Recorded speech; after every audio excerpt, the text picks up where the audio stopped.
वसी शाह की एक और ख़ूबसूरत गज़ल आपकी खिदमत में पेश है।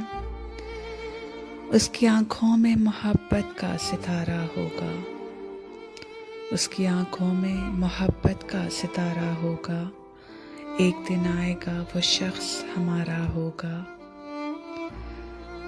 उसकी आँखों में मोहब्बत का सितारा होगा, एक दिन आएगा वो शख्स हमारा होगा।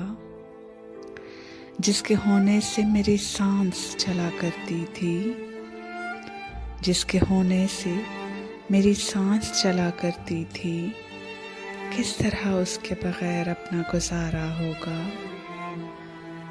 ये जो पानी में चला आया सुनहरी सा गुरूर, ये जो पानी में चला आया सुनहरी सा गुरूर, उसने दरिया में कहीं पाँव उतारा होगा। और आखिरी शेर है कि ज़िंदगी अब के मेरा नाम न शामिल करना, ज़िंदगी अब के मेरा नाम न शामिल करना, अगर ये तय है कि यही खेल दोबारा होगा।